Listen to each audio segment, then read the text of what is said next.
الرحمن الرحيم الحمد لله رب العالمين والصلاة والسلام على سيد الأنبياء والمرسلين اللهم علمنا ما ينفعنا وانفعنا بما تعلمنا وزدنا من فضلك علما وتعليما إنك على كل شيء قدير.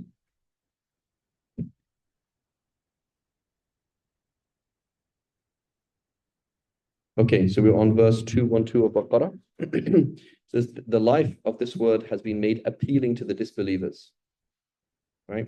And so whenever we see that in ourselves, we know that we have a portion of kufr in us, right?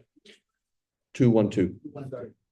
Okay, so whenever you look at the dunya, right, with the eye of want and the eye that I really want that thing and I want that thing to last, you are blocked from benefiting from it. And whenever you look at something with the eye of ibadah, what can I do with that thing? You benefit from it. So, for example, Brother Muhammad Anwar is holding his grandchild. Okay, children is a huge fitna, right? You can be a big zahid, but when you have a child, it's dunya, it's like pure dunya. It's very, very hard. It's very easy. If you wanted to get somebody to do something, torture their child in front of them. They'll do anything. They'll leave Islam, they'll worship idols, they'll do anything because they can't, like it's like it's too much of a part of them. Right? Like the other day, my daughter, she had a nightmare. She woke up and I heard her footsteps. I could feel this pain in the top of my heart. Nothing happened. She just woke up. I could hear her running on the landing. But that was not even pain. It's not pain. That's not torture. That's not anything. She's fine. She's healthy. Everything. She just woke up. She had a nightmare and just, But just I can remember this sound, and it's like you can feel it. It's very hard, right? But that's called dunya.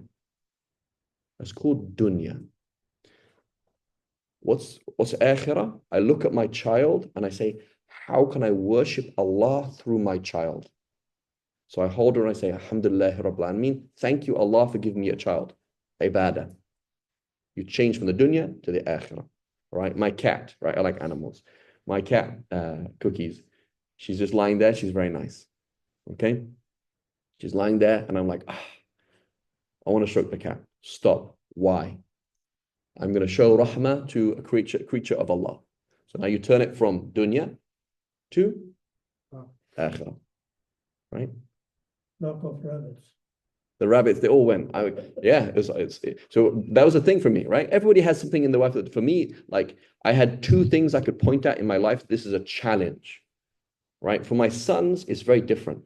My sons, it's dunya, but mainly akhirah. Because I want them to do good. Come to the masjid. Mikhail, come and stand in the front row. Don't stand in the second row. Mikhail, do what is right. He's an extension of my ibadah, right? Abdul Razak. Habiba is just dunya, because she's just cute. Right? My rabbits are the same thing. It's like I like rabbit, I like animals like these things, or I like to have horses or whatever it is.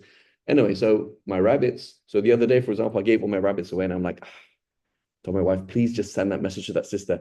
How is he doing? Right? I had one rabbit for like 2 years. Right? Charlie. He was always outside. He got beaten up by the other rabbits. He was bleeding once. I was always checking him on the rain. Is he okay? This. And it's like, oh, okay. But that's dunya then, right?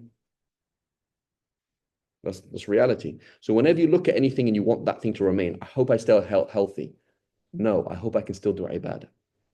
Right? So you look at something, water, right? You look at a date. I really want to eat it. Dunya. You look at the date. I really want to break my fast on it and follow the sunnah of the Prophet ﷺ. Right? So this is for the kafir, he looks at the dunya like with the eye of want. We look at it the eye of conversion. Right? What can I do with that? Right? What can I do with that? Let's say horrible politicians, they look at war and say, oh, this is a good time to make money. Right? That's how they look at war. War or racial tension or economic differences is an opportunity for a politician, right? They can make money out of it. That's how, because they're disgusting. That's how they see things. Right? So we see, how can I use the laptop for ibadah? How can I use this for ibadah? How can I use this for ibadah? Right? So I give an example. My son, he's into cars. Okay. So the other day I'm driving and I see, I'm sure I told you yesterday about it, this 1964 and a half Ford Mustang. So like, why did I ask the guy the question? Because my son likes it. And I'd say, Mikhail, hey, I saw a 1964 and a half Ford Mustang. So he likes it. Not that I like it. Cake, food, money, loss of money. So being sad at the loss of money or happy at the increase of money is called love of the dunya. As opposed to, I don't care if it comes or it goes, I want to do ibadah with it. Right? What good can I do with this? Oh, this money came in, I can do this good now. Right? Alhamdulillah, I can do this good.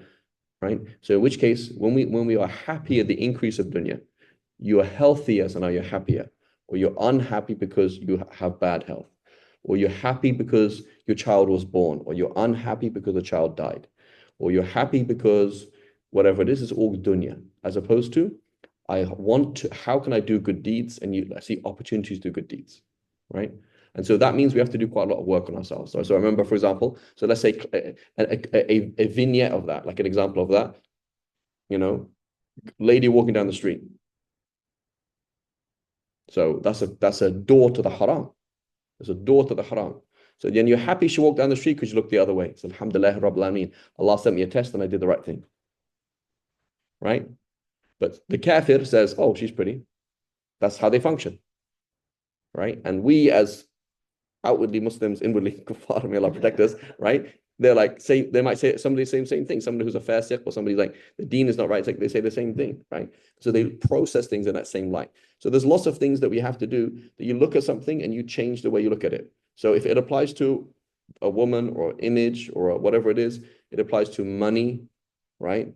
We look at money, you also have to like actively turn your heart away from it. So you have a feeling like, did the check go through or not? You say, turn away from that. Actively turn away from it, right? I remember, for example, when I got my A levels, right, my high school certificate, I didn't open the letter because that's not a door to ibadah. I've already applied for college. They already know my grades. I don't need to inform anybody. I don't need to do this. And so my hesitation of what grade did I get? Was it good? That's called dunya, right? Worrying about the results is called dunya. Worrying about your blood test is called dunya. When you need to know the blood results, find out. If it's not practical, it doesn't matter. Why? Remember, because you're a dead man, right? So you go to Saddam Hussein before he was hung, and you tell him, did you check your bank accounts? Your blood pressure. My blood pressure. It's not practical. It's not going to help me on Judgment Day because that's it. I'm a dead man, right? The neck, the noose, they hung him, right? Yeah. Right?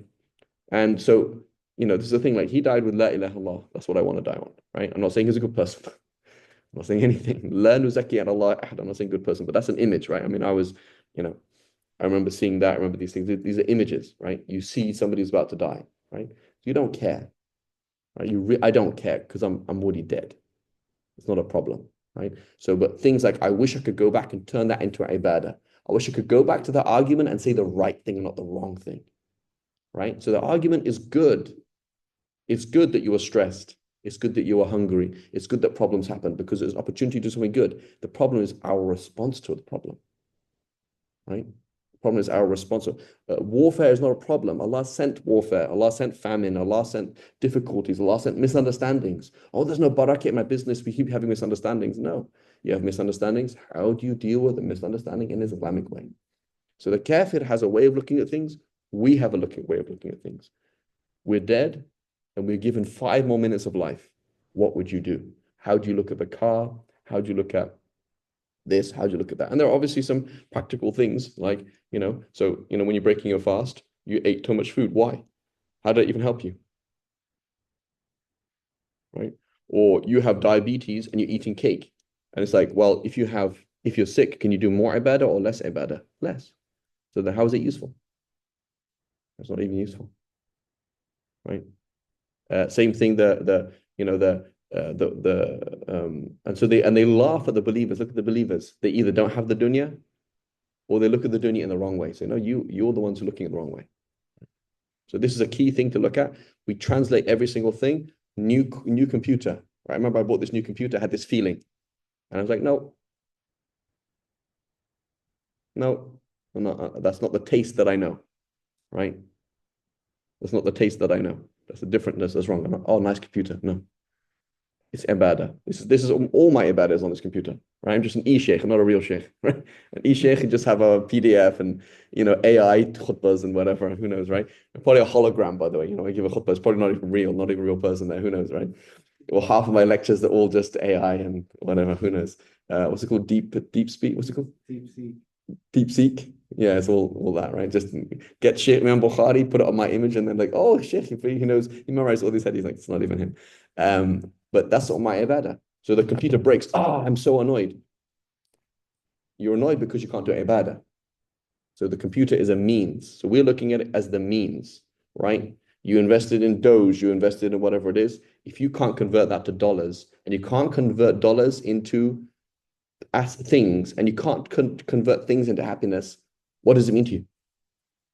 So you tell this kafir, I'm going to give you, I don't know, whatever thing of whatever Doge or Ethereum, I don't know whatever these things still exist, but you won't be able to convert it into dollars.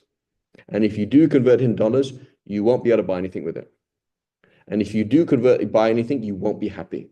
Then what's it worth to me then? Nothing. So that's how we think. What can I turn into akhirah? Like if I can't turn this into akhirah, it means nothing. Right? So that's how we look at taraweeh. So what's more important, taraweeh or doing my job properly? My 9 to 5 is fard for most of us. If we're super wealthy and we don't have to do a 9 to 5, you don't have responsibilities, you don't have to do it. You just think they're wasting time. But otherwise, your 9 to 5, this is fard. Your homework, right? You have a promise, your assignment, these are fard. So this is a huge thing. This is a huge thing for me. And now you're looking at taraweeh because it would be embarrassing if I wasn't there. So the person praying taraweeh is in the dunya, and the person in the dunya is in the akhirah. Right? I have to finish my hifz. Why? Because he finished. Al-hakum takathur. You're competing with the Joneses has destroyed you. So the only reason you did your hifz was to compete with your big brother. You felt left out. It doesn't mean anything, does it? You're in the dunya, you're not in the akhirah. Right? The other person, he just says wal asr, no, wal asr, wal asr, wal asr. He does that for his whole life. Ayn and Sad, and he can't get them. He hasn't memorized the Quran. He's just trying to get 2 letters pronounced, and he still can't do it. That's akhirah. So one person's a hafidh, he hasn't got anything. The other person's trying to get 2 ayahs down, 2 letters down, not even 2 ayahs, and he can't do it. This person has double reward because he's doing it for the sake of Allah. This person's somewhere else. So this is how we look at things, a philosophy, a mindset, right, which is everything. Right? And those who have taqwa will be above them on Judgment Day. You make decisions for the sake of Allah. You take the high road. You'll be above everybody else. Don't worry. And Allah provides for whoever He wills without limit. So don't worry. Humanity had once been one community of believers before they lost faith. Then Allah sent prophets as deliverers of good news and as warners, and revealed to them the scriptures in truth to judge among people regarding their disputes. And so no one disputed the scriptures except the very same people who received them. So the argument is what? Oh, truth should unite us. No, actually, because of the filth inside many of us, truth divides us. So when the truth comes to the Jews, the truth comes to the Christians, truth comes to me, oh, now I don't like you. Now I'm going to fight you because you don't want to accept the truth. So it is not the truth is there, but what's inside us. And so no one disputed the scriptures except the same people, those same people who received them after clear proofs had come to them. Why? Out of jealousy. They don't want to accept the truth. Then Allah, by His grace, has guided the believers to the truth regarding these disputes. And Allah guides whomever He wills to the straight path. Do you think you will be admitted into paradise without being tested like those before you? So this is an issue, right? People like, oh, I need to avoid difficulties. No, you need to respond to difficulties in the right way. Difficulties are going to come one way or the other, this way or that. So Allah is going to test us. So if you imagine you're not going to be tested, dream on, right? That's not how it works. As my friend said, he said, I thought med school was hard. And then the tests while I was a doctor were even harder, and I don't have time to study. So I'm a full-time doctor, and then I have this really hard test. I thought it was over. I thought high school, khalas, no. And then college, and then med school. And then while I'm a doctor, I have to do these tests. This is crazy. This is life. It's only going to get harder. It's only going to get harder, right? So when we make dua, oh Allah, unite the ummah, we're saying that out of adab. We're saying that because Allah wants us to make that dua. But is the ummah going to be united? No. Are the bad people going to become more? Yes. Will there be more oppression? Yes. Will there be more ignorance? Yes. Will life become harder? Yes. Will be there less barakah? Yes. That's what Allah's told us. Allah told us, the Prophet ﷺ left and he said, it was the pilot left the cockpit. He said, by the way, this plane is crashing. This is how you should behave. And you're like, why is the plane crashing? He told us the plane was crashing. Right? The Prophet ﷺ said, I've been sent like this. There's me and the hour. So it's like this, right? Immediately the ummah divides. Immediately fitna. Immediately the Kaaba is catapulted. Immediately Sahaba are crucified. Immediately this, immediately that. All sorts of fitan, all sorts of problems, confusion. This, it's only going to increase. There's more confusion, more ignorance, more of this. That's just how it is. So buckle up. That's the whole point. The Prophet said, buckle up because this is what's going to happen, right? So yes, we obviously we strive to perfect the world. We want things to be better. That's our amal. But our end is that we know it's going to go down the drain. That's the reality of it, right? Just like our health, right? I'm 37. Where's my health going, up or down, right? So obviously, in terms of my amal, I want to become stronger, healthy, etc. But I know it's only going to go like this. That's just the reality, and that Allah did that for our wisdom. So the ummah it's not going to get better, right? Oh, when Afghanistan is better, it's not going to get better. It's not going to get better. When Pakistan is better, when whatever, in the Philippines, the Muslims are like this, it's not going to get better. Or when the Muslims in the West, it's not going to get better. It's going to get worse. That's what the Prophet ﷺ said. Every single time is going to be followed by a worse time. That's the nature of things, right? That's the nature of things. And so you say you're not going to be shaken. You're going to be shaken. It's not in your money, it's going to be in your family. Not in your family, it's going to be in your deen. If it's not in your deen, it's going to be in your health. It's not going to be health, it's going to be in politics. It's not going to be this, it's going to be somewhere you're going to be shaken to the core, right? So you want to go to Jannah, you want right? And so he says, without being tested like those before you, they were afflicted with suffering and adversity and so violently shaken that even the messenger, the prophet at that time, he himself and the believers saying, oh my God, when is Allah's help going to come? Indeed, Allah's help is near. Right? And so this is what we have to prepare for. It's only going to get harder. I have to up my game and not put my game down. It doesn't mean leave work. It doesn't mean leave studies. It doesn't mean stop this, stop that, just sit in your room and do Quran. No, it means do the deen, but how do you process things? How do I look at money now? How do I look at health? How do I look at my kids? How do I look at these things? How do I decisions we make? Often we make decisions, and if we went back, we'd actually be more careful. We'd be more careful, right? So you made a decision, is that riba or not riba? And you go back, that I wouldn't do it this now. Right? So this is up tuning things up, right? It's very good, but because things are going to get rough, right? Before you took certain cuts here, like, no, I'm not going to do that now. It's not worth it now, right? It's not worth it. When you're young, for example, just eat anything. Eat anything, your health's fine. Oh, suddenly your metabolism is slower. You don't burn calories like that. So now it's like everyone's just eating whatever, and you're like, actually, they can eat this and they can eat this. And I remember, eating with some people who are older than me, like they come to my house, what do they do? Pile on the vegetables. They pile on the vegetables. They start. So they're half of the time they're eating vegetables. And that was the first part. Because they say, now I don't eat for enjoyment. I actually have to eat defensively. Because this happens, blood pressure, this. So they're weary of how things are. So the same thing with our deen.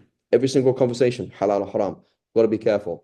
Time management, this. Because if I'm not working to strengthen my iman, what's going to happen when that shake comes, right? Like you're on the back of a flatbed truck, flatbed truck, and your hands are up, and you're going over bumps, like yeah, and then you fall off. It's like, yeah, if you don't hold on tight, you're gonna fall off. The Prophet said at the end of time, is holding onto the deen will be like holding onto hot coals. Like if you put a hot coal on your hand, I don't know what it is. What's it in the reaction, Ramzi? What's that reaction when you put hot coals on someone's hand and they move before thinking? You know, if somebody put something hot on your hand would move before you think about it. Flight, It's called flight. flight or fight. No, no, it's like it's Reflex, yeah, reflex that happens without your brain even telling you. Like, instinct. yeah, it's like it's a bit like that. But there's a thing like it just happens, right? So the Prophet ﷺ is saying this like without thinking, if you touch something hot, your hand will come away. So he said that's how hard it will be, right? So in which case I need to hold with two hands, right? I.e., the masjid. You can't survive by yourself. That's how it works. That's how it worked when the Prophet ﷺ said the wolf only gets the sheep that's by itself. So you go off by yourself, it's you versus Google. Good chance. Good luck. Right? It's okay. My daughter's fine. She just stays home in front of shaitan. This is how many Afghan conservative people say, okay, my daughter's going to do homeschooling. Homeschooling with you, okay. Homeschooling with a friend, homeschooling with the screen.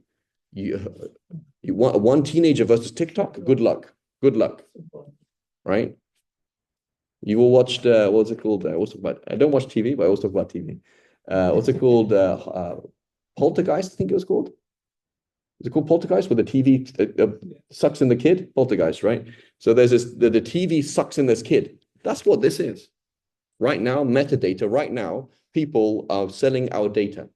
They know how many voices, how many male voices. They can probably judge the age of our voice. This happens. I walk past my wife and suddenly an image comes on her screen because of my voice. She's like, I never see an image like that. Obviously targeting a man of your age. That's how it is. So this is a vacuum cleaner. It's a door to hell. Right? My son will pick up the phone and I say, Fall of a Took. You know, you watched Lord of the Rings? So in Lord of the Rings is a book written a long time ago, but it was written during like the World War I, World War II kind of period. The whole world was going into darkness, and it's a very profound book. So there's the ring, which is like the dunya. It gives you power, but if you can't take it, right? And there's all these kind of things. So one of them is this thing called the Palantir, which is this all-seeing eye. And one of these kids, one of these hobbits, they're like, oh, I just want to see it. But if you see it, it sees you. So basically, he's like, I just want to see it. So he uncovers it.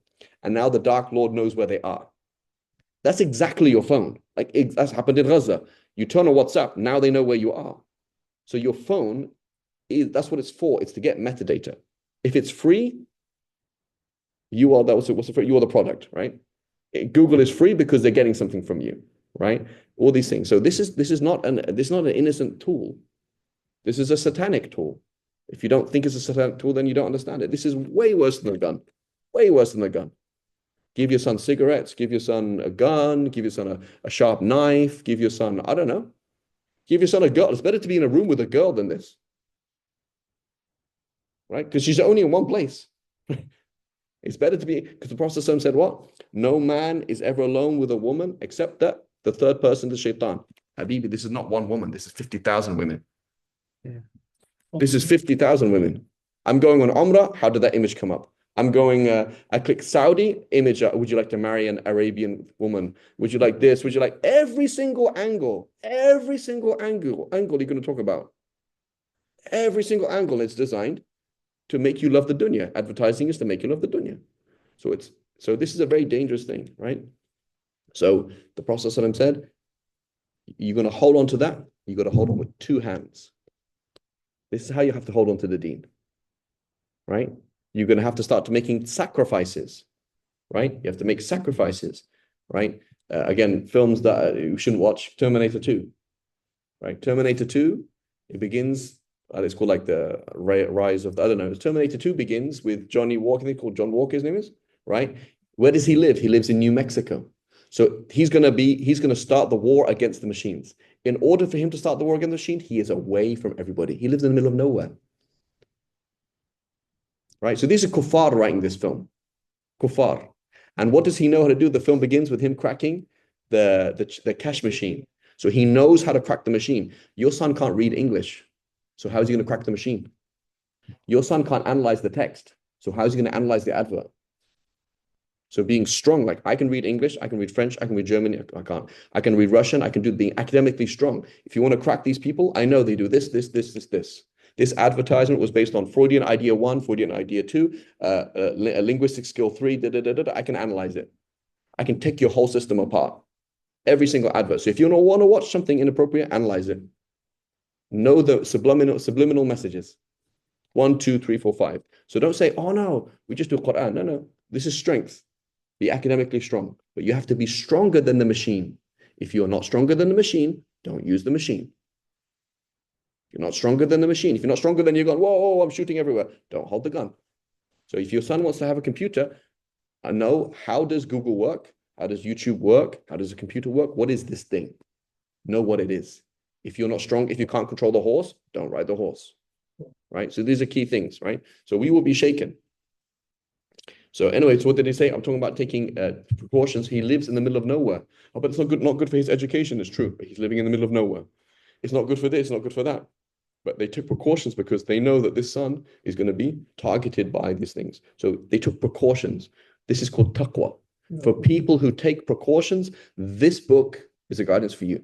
If you're not going to take precautions, if you're not scared about losing your iman, you're not scared about the akhirah, it doesn't mean it's just a book, old book. Asatir al-awwalin, old stories. That's all it is, in some foreign language. Right? So you will be shaken that even the messenger and the believers with them cried out, when will the help of Allah come? If you make the right decisions, if you have the right mentality, if you're taking precautions, Allah's with you, don't worry. Right? Ala inna nasrullahi qareeb. Allah's help is close. Otherwise, if you're not making the right decisions, you're not acting in the right way, you're not processing the right way, it's far away. They ask you, O Prophet, in what way should we donate? Say, whatever donations you give are for your parents, relatives, orphans, the poor, and the needy travelers. Whatever good you do is certainly well known to you. So again, in Ramadan, everyone's thinking about charity. Don't think about charity in Ramadan. Think about the fard. Because most people, they go on Umrah, they give sadaqah, they do 1,000 khatams, but they do not abide by the Sharia. So the shaitan says, good job. You just went on Umrah. And this happened. You said something horrible to your wife while getting the bags out. You're like, oh, why are you always late? You didn't go on Umrah then, did you? You didn't go on Umrah because you didn't learn anything. You're not doing this, not doing this. So think about the fard. Make a list in my life. What are the obligations? What haram is happening in my life that should not ever happen ever again? What wajib, what obligatory thing is happening in my life that is not happening? So I shared with you before, again, I'm sharing as a husband, sharing as a breadwinner, sharing as a man. What were my Ramadan goals? Khatam? No. Taraweeh? No. Doing my job and being nice to my kids. That's my goal. That's my goal in Ramadan. If I can achieve that goal, it's good. If I can't achieve the goal, what was the point? MashaAllah, you did the sunnah, but you didn't do the fard. You liked your boss's post on Instagram at 12 o'clock at night, but you turn up late. It's like, that's great. You're doing something extra that he might notice, but you didn't do the job. Right? So fard is number one.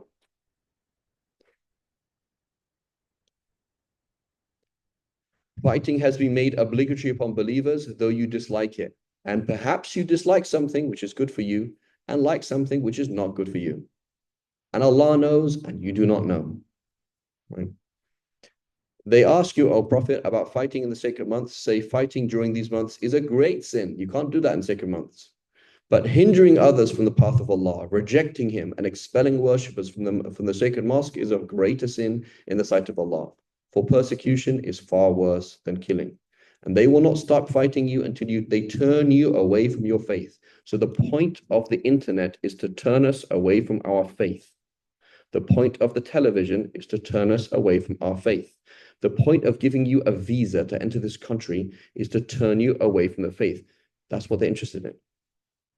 If you got a citizenship, American citizenship, in order for you to give it to your next generation, you have to be here from the age of 14 to 18. Why? Because then you are amantu. What's your i'tiqad from the age of 14 to 18? That's your formation. Who am I? I'm American and then Muslim. American, then Muslim. Or I'm French, then Muslim. So nobody is there to give us sadaqah. There's no country on the face of the earth that says, I wakes up in the morning, says, let's be nice to the rest of the world. Nobody does that. Everybody helps other people for masalih, for benefit. America sends money to countries because they want to influence them, right? China, for example, goes into many African countries, gives them good loans because we want power.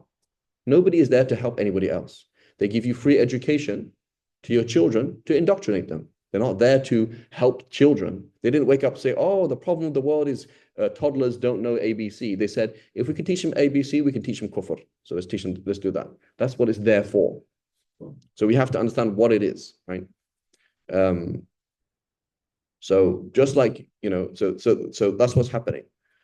So they will not stop fighting you. So disbelievers are not there saying, oh, the reason why there's war is because there's misunderstanding. No, it's the reason why there's war is because there's disbelievers. And Allah subhanahu wa ta'ala says they will always be disbelievers and you won't get rid of them. That's what Allah is saying, right?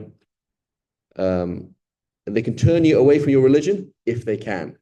What's Allah asking? Can they? Show me. How are you going to respond? Right? So the kuffar don't want to kill us. The kuffar want us to change our deen. And so when we change our deen, they've already killed us. So they want Saudi to stay there, but they want Saudi to devolve into shirk and to bars and these things. That's what they want it to happen. And some things are happening, some things are not happening. And so we always have to understand that. Nobody's trying to kill you. They're trying to change you. Right? Perhaps you and whoever among you renounces their own faith and dies a disbeliever, their deeds will become void in this life and the hereafter. It is they who will be the residents of the fire, and they will be there forever. Surely those who have believed, the opposite, and emigrated. What did emigration mean? It meant, so right now, imagine for example, I am going to abandon I have a Swiss passport, I have a British passport, and I have a green card. So I'm going to get rid of my green card. I'm going to get rid of my English passport, and I'm going to get rid of my Swiss passport. I'm not an English citizen anymore, not a Swiss citizen. I'm going to live in Gaza. Gaza is not a safe place to be. It's not a good place to raise kids. It's not safe. The medical things there, the food. Tomorrow can go back into war immediately. That's exactly what they did.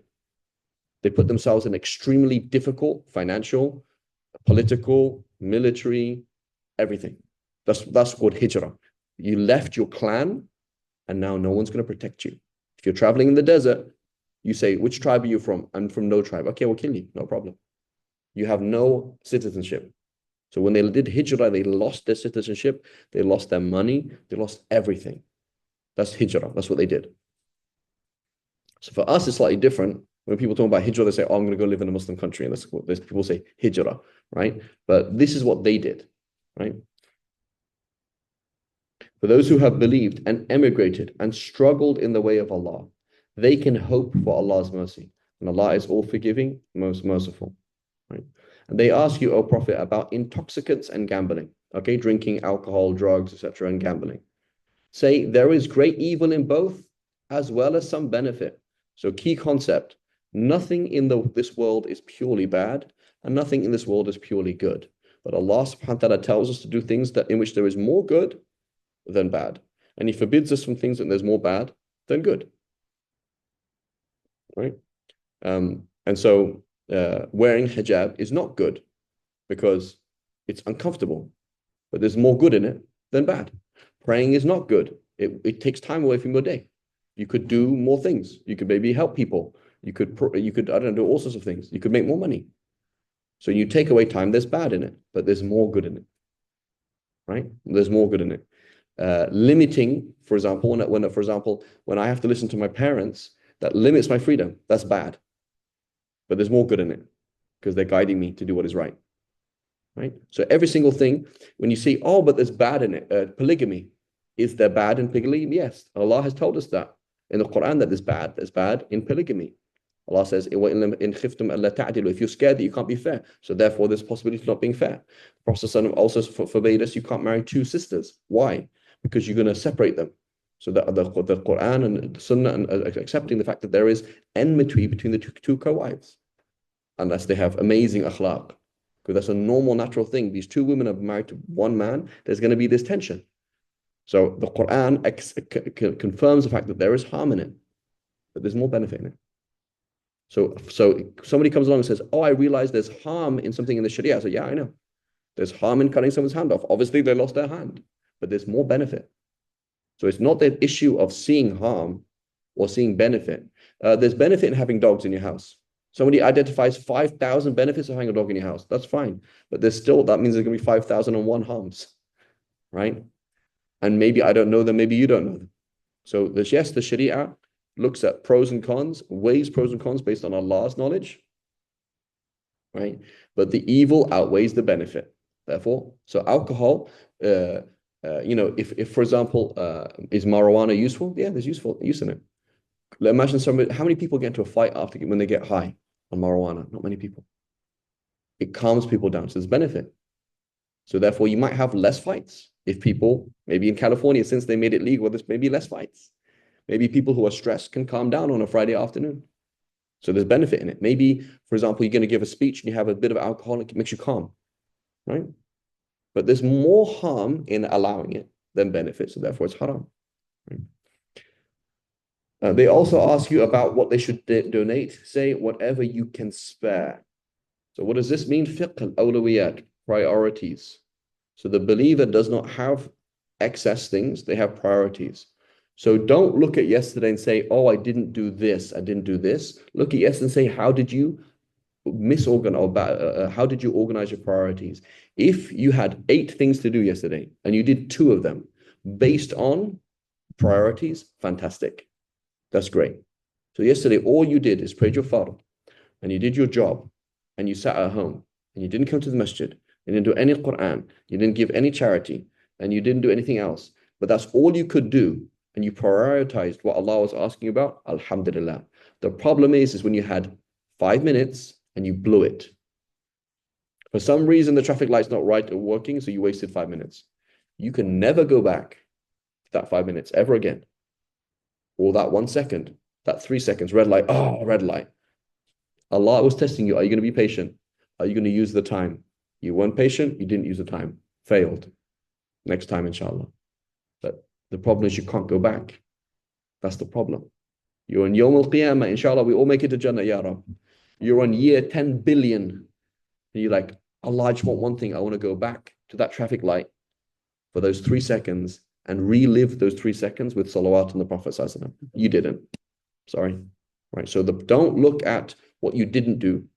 Look at your priorities. Where were your priorities put in the wrong place? Right. Many of us with the priorities in the wrong place. So I have 2 assignments and I have to pray and I have to do this.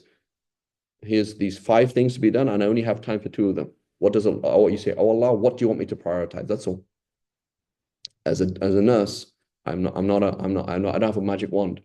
Whoever's on charge of me is like, these are priorities. I need you to check on this person. This person's a priority. This lady died. It's not your problem.